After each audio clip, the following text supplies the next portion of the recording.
Hang on. My granddad says, shut your face.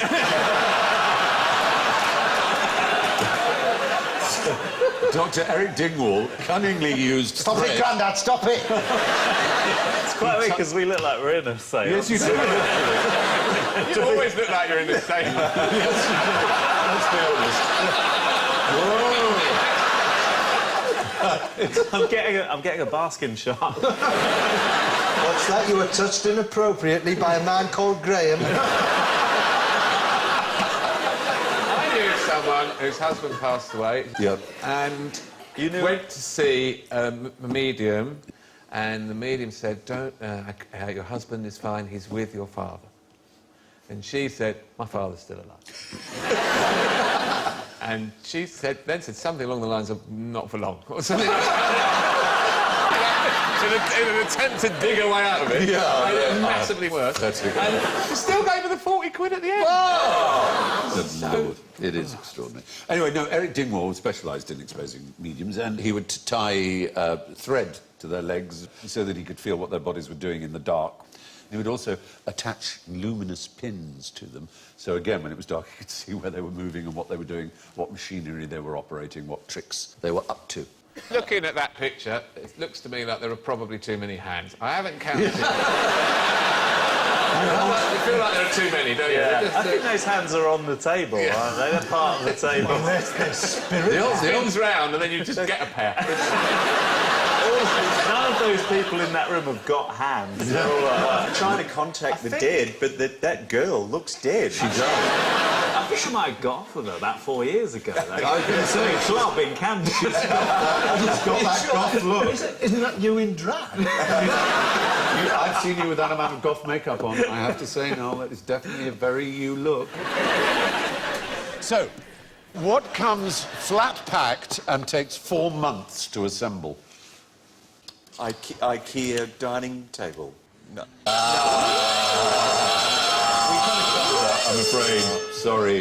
Sorry, Lino. Is it going to be something enormous, like a space shuttle or something like that? Well, it was jolly big, and it was modular, and it was genius. It was in the 1850s, in Britain. It was war. What was it? France? We weren't at war with France, amazingly, in the 1850s. No, I meant France and a flat pack. Flat pack enemy. Yeah, exactly. Simply erect your own enemy in only 4 months.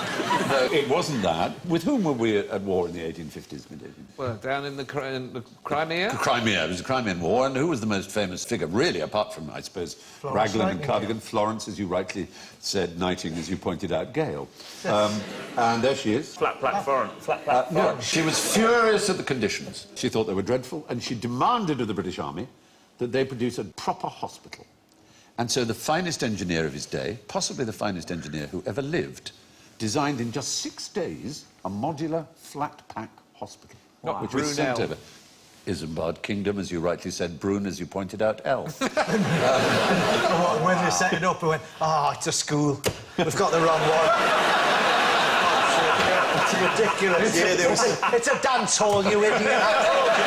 They set it up and there was a piece missing. They had to take it back. Yeah, exactly.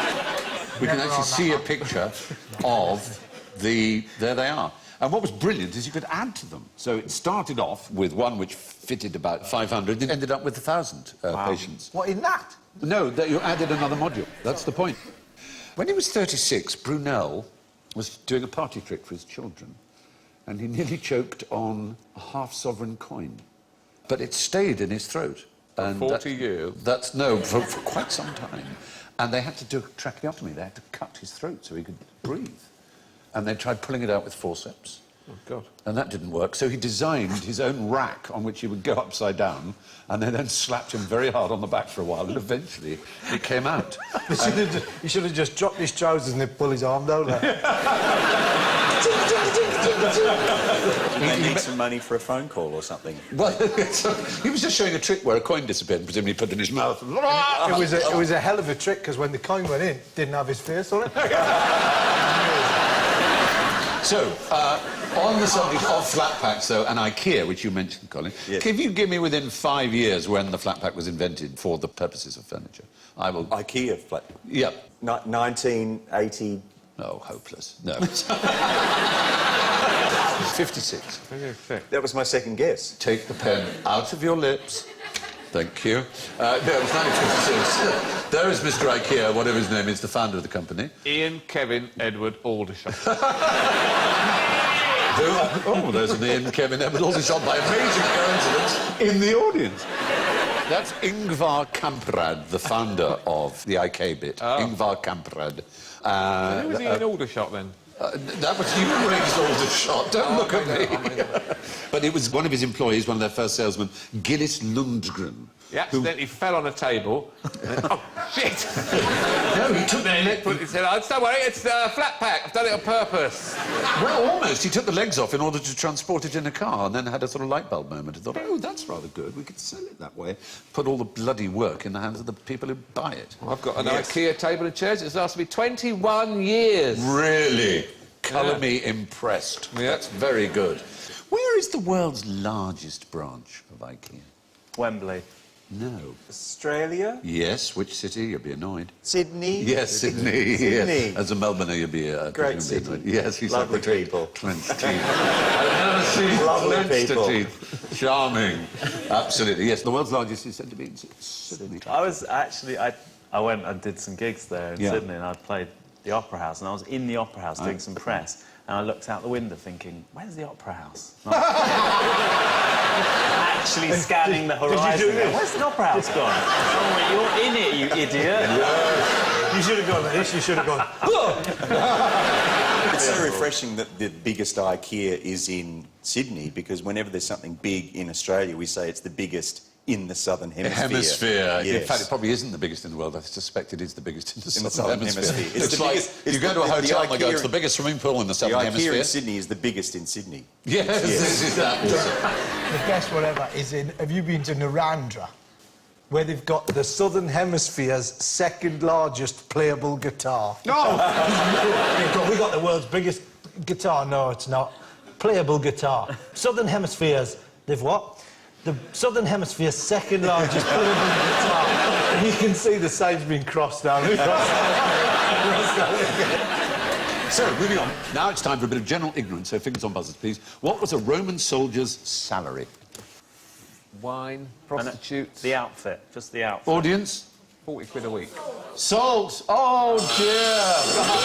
Audience, minus points. Oh, we... There's a joy in trapping the audience there. Yes, it is true that the word derives from the Latin for salt, but it is never true that they were paid in salt.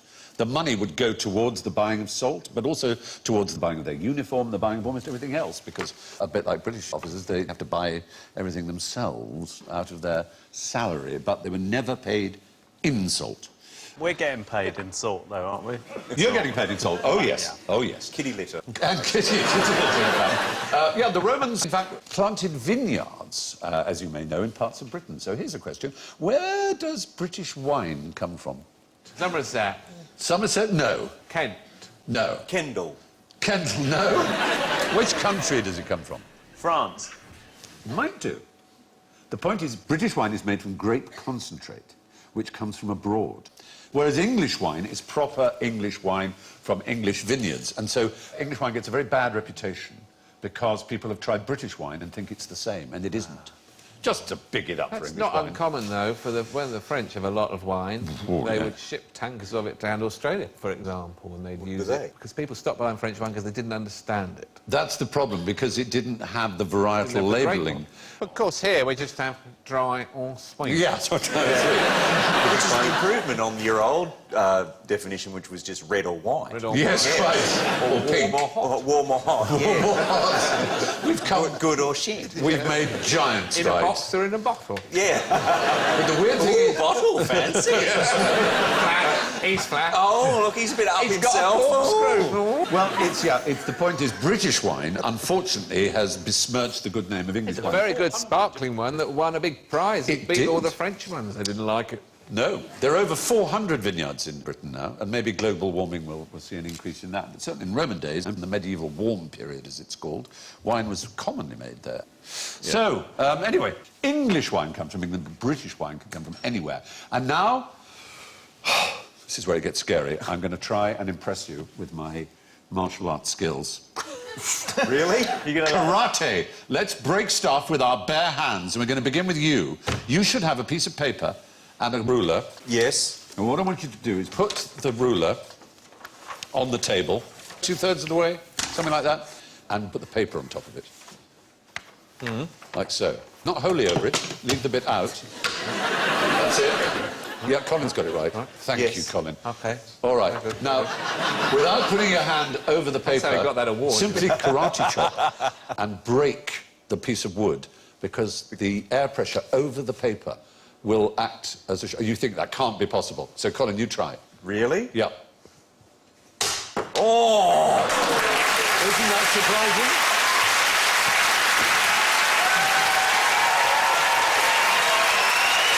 Who would have thought? Who would... And I didn't believe you, so I know. really put my shoulder into it. Yeah, you have to. Nice bit of follow through. Yeah. Alan, you have a go. Yeah, oh, well, it is in half, you can see, but it slipped out, unfortunately. Go on, Ross. Is it in half?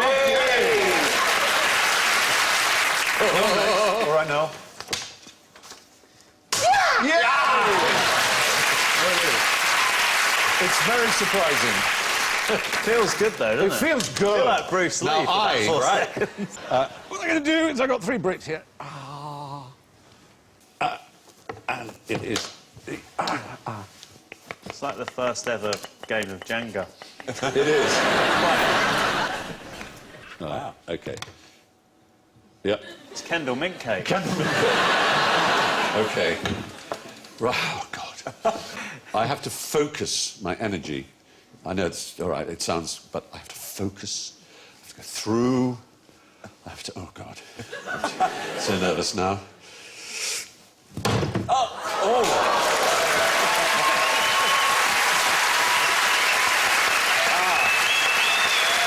Didn't get involved. Last time I got involved. OK, but even more. I got another load here, and this time, in theory... You're going to do it with your penis? In theory here, ow. So choose top, middle, or bottom. Middle. Oh, no. OK, I can try and break just the middle, then. I bet you Chuck Norris is crapping himself. I'm going to try and break just the middle one. Again, this takes extreme focus and extreme pain. Go through this. I just don't want to do this. You don't want to do it again.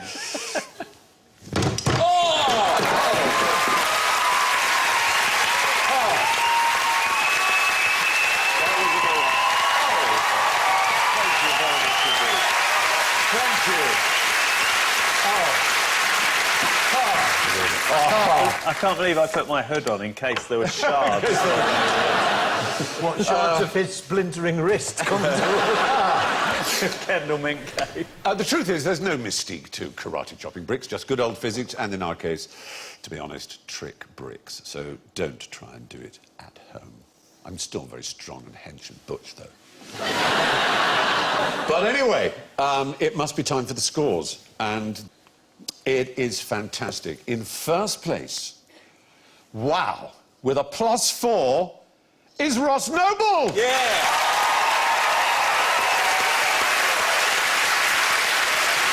The Nobel Prize!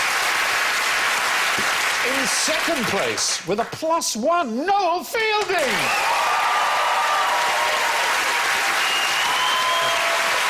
That's been a mistake. It's incredible. In third place, with -6, Alan Davis! And certainly worth the airfare. In fourth place, with -9, it's Colin Lane.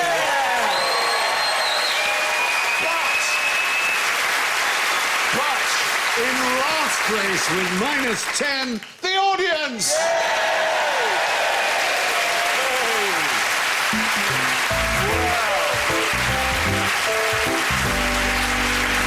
And it only remains for me to thank Noel, Ross, Colin and Alan. Whatever you do, keep your kit on. Good night. Solitude in Space next on BBC Two. Sam Rockwell takes us on an intense journey making sense of his time on the moon.